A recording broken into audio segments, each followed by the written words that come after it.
Let's have a look at our front pattern piece, number 9. This pattern piece is cut on the fold. A sign for the fold, you can see, are 2 arrows pointing to a line. So when I'm cutting out this pattern, I'm folding the fabric and cutting it on the double. So when I open it up, it will be one piece that is identical on both sides. The next thing you might see are these little triangles. These are called notches.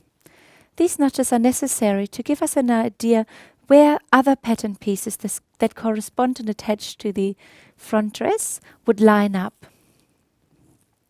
The next thing you can see here is, for example, a bust dart. The most important points to mark on your pattern will be the point of your bust dart, as well as the arms, the end where it meets the edge of the fabric.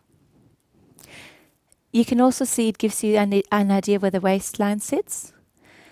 And it gives you indications of where you can shorten and lengthen the pattern if you need to.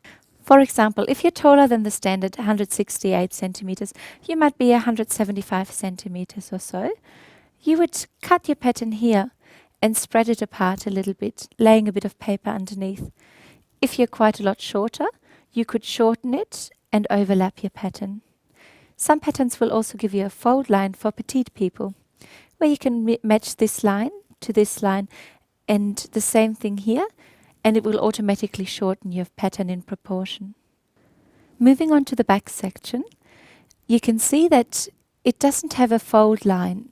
It doesn't have that same marking. It tells you that this is center back, and it tells you to cut out 2 rather than cutting out 1 on fold. So I want to cut a pair of my back piece. I can do that by laying my fabric on the double and cutting out the pattern once, or flipping the pattern over. If we're moving down here, you can see that the sizing is marked. For example, if you are size 12, you're going to choose the uninterrupted line, and you're going to cut all the way around this uninterrupted line. If you're size 6, your marking will look slightly different, and you will follow this one all the way around. There might be discrepancies in size, where you happen to be a size 10 in the hip, but maybe only a size 8 in the waist. So what you would do is you would trace your size 10 until you get to the waist, and then you would make a slight adjustment, and with a pencil or pen, you would go in towards your size 8. In the middle here, we also have a different type of dart called a diamond dart. When we're marking this dart on the pattern, on the fabric, we would use tailor's chalk, pins, or perhaps some tailor's tack to mark it on the fabric. The last thing you can see is little round circles.